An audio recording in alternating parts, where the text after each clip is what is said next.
just jump right in and bring on our guests. Is that okay? Sounds good to me. Perfect. Mr. George Hoyte, are you there?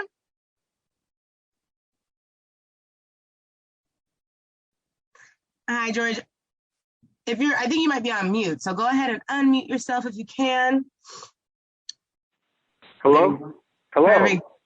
Awesome. We can hear you, George. Thank you so much. Hey. Welcome to the Black Robe podcast. We have Thank viewers. you. Thank you. We have viewers listening right now. So let's get started and just tell them a little bit about yourself. Me, I'm from, I was born here. My mother's from Trinidad. My mother's name is Anastasia A Armourer. My mom came to America in like 1972. She was student body president at TCC in 1978, known as the Duchess. She started the African clothing line when I was in high school called African Odyssey. She was a singer. She made two records, one called Weep Atlanta off of the lynchings that was going on at the time in the early 80s in Atlanta, and All I Need Is You, a country song that she does. She was also a sculptor, an author, a painter. And she had me. I was born here in Tacoma. I'm 47 years old now. Basically all my skills as far as talents and music derive from my talented creative mind. The Obeah Woman by Anastasia the Phoenix Armourer. Chapter 2. Later that morning, Dora stood at the gate, as a short, dark-skinned woman, about 60 years old, walked slowly towards her. In one hand, she carried a bundle of clothes, in the other, she led a little girl about 7 years old. The woman came and stood at the gate in front of Dora. "Good morning, Mother Dora," she greeted her. "Good morning, Iona, and how are you this fine morning?" "Oh, I am blessed, Mother, truly blessed." The woman stood still as the child shuffled a pebble around with her foot. "As you recall, Mother, when this child was born, you told us that she was very special, and that we would not be able to keep her. Well, you were right, as always. I thought I could keep her, but I can't, so here she is, Mother, here she is." Iona sighed with tears in her eyes. "Come on inside and have some tea, Iona." Dora took the bundle of clothes from the woman and led her into the house. The child said nothing as she walked up the path and into the house. She held tightly to the hand of her grandmother as they followed Mother Dora into her kitchen. Her large dark eyes were open wide as they took in every nook and cranny of the house. Dora then poured the tea as Iona sat the child down in a chair at the table. The little girl had never seen a kitchen like this before. There were all different kinds of potted plants by the window, and dried roots hung on the wall above the stove. Hanging from the ceiling were different kinds of dried flowers and many, many large baskets. On the walls of the kitchen were many shelves, and on them were dozens of glass jars, all filled with all kinds of roots and powders, herbs and spices. This was the largest kitchen she had ever seen. In one corner, there was a live owl with a small hole in the wall close to the ceiling. The bird used the hole to fly out at night. In the darkest corner of the kitchen stood a large cage, and hanging from the top of the cage were 4 bats. On the floor were large wooden barrels and a few wooden crates. The aroma of this wonderful kitchen was unlike anything she had ever smelled. She sat at the table mesmerized at everything she saw and smelled. Dora put a cup of tea in front of Iona and the child. "Please excuse me for one moment, Iona, but I haven't had time to change. Let me go and get out of this robe and I will be right back." "Yes, of course, Mother, we will have our tea while you change." Dora left the kitchen and went into the bedroom.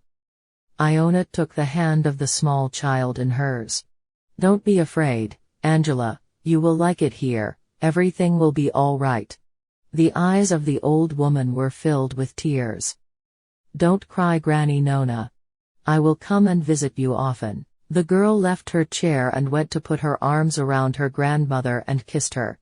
"Now be a good girl and do everything that Mother Dora tells you to do," Iona instructed her granddaughter as the tears ran down her face. "She will help you to understand who you are. Now drink your tea." The child hugged and kissed her grandmother again and returned to her chair. After a few minutes, Dora returned to the kitchen. She wore a flowered brown dress and head wrap. "Well now, Angela, how do you like your tea?" Dora asked, smiling, as she poured a fresh cup for Iona and one for herself. "Very good, Tanty, some more please," replied the child, her big dark eyes dancing with delight. Dora filled her cup and then sat down at the table. "Please don't feel badly about bringing the child to me, Iona. This is where she belongs." "I know, Mother, but I will miss her tremendously." Iona wept into a large handkerchief that she took out of the bosom of her dress. "I wanted so much to keep her with me, but after her mother, Jean, died 3 years ago, things just got worse. This child, she knows things before they happen. All of our friends are afraid of her. And so many strange things happen in the house. I just can't keep her there anymore." The last straw was on Sunday. "I took her to church with me and in the middle of the service, she turned into some kind of shining person. The light from her was so bright that all the people ran out of the church and the minister, he told me never to bring her back because she is of the devil. He said that the good book says that the devil transforms himself into an angel of light to deceive the righteous and steal away their souls. So I had no choice but to bring her to you, Mother." Iona blew her nose into her hanky and held the hand of her granddaughter across the table. Dora got up and put her arm around Iona's shoulder to comfort her. "I know that it has been very difficult for you and your daughter, Norma, trying to raise Angela and her little brother, Wesley, but you've done well. They are beautiful children. It will be all right. I will raise Angela and give her everything she needs to prepare her for her destiny. Please feel free to come and see her whenever you want to." "Thank you, Mother," Iona said as she stood to her feet. Angela ran and embraced her grandmother. "I love you, Tanty Nona." The child wept as she said goodbye to her grandmother. The old woman wept as she left the house. Dora and Angela stood in the gate and watched her go until she went out of sight. "Come now, Angela, let me show you to your room. It is a bit small, but I think you will like it." Dora smiled down at Angela's tear-stained pretty little face. "I have seen my room, Tanty, in my dreams, and I like it. I like it a lot. Thank you." Just then, Sandra, Dora's helper, came into the room. She was a tall, slender woman with very dark skin and a quiet way about her. "This is Sandra. She is my friend and helper. She will look after you when I am not here. Sandra, this is my niece, Angela. She will be staying with us for a while." "Hello, Angela, welcome to your new home." The quiet woman shook the little girl's hand and smiled cheerfully at her. "Thank you, ma'am. I know I will like it here." Dora then took the little girl into her room. She smiled as she looked around at everything in the room. "I have never had a room all to myself before, Tanty." She smiled at Dora, who was now sitting on the bed. "Come here, child, I want to talk to you." Dora took Angela's hand and sat her down close to her on the bed. "Angela, do you know what your name means?" "Yes, Tanty, it means beautiful angel." "Yes, that is exactly what it means. And do you know why you were given that name?" "No, Tanty." The child looked at Dora questioningly. "You were given that name because you are a very special little girl. You were brought into this world for a very special reason." "What is that reason, Tanty?" "The reason is something you will learn as you grow older. For now, it is very important that you know what your strengths and weaknesses are. Now what are some of the things you can do really well? Dora was trying hard not to underestimate the child. Well, Tanty, I can see things that are going to happen. How far ahead do you see these things? It varies, Tanty. Sometimes, I can see weeks ahead, and sometimes only days. Okay, that's good. What else? I can fly, and move things without my hands. What is the heaviest thing that you can move? Can you move that chair? Dora pointed to the chair next to her bed. Yes, Tanty. Angela then turned and looked at the chair. It lifted off the floor and rose up to the ceiling. She lowered it back to the floor. Very good, child.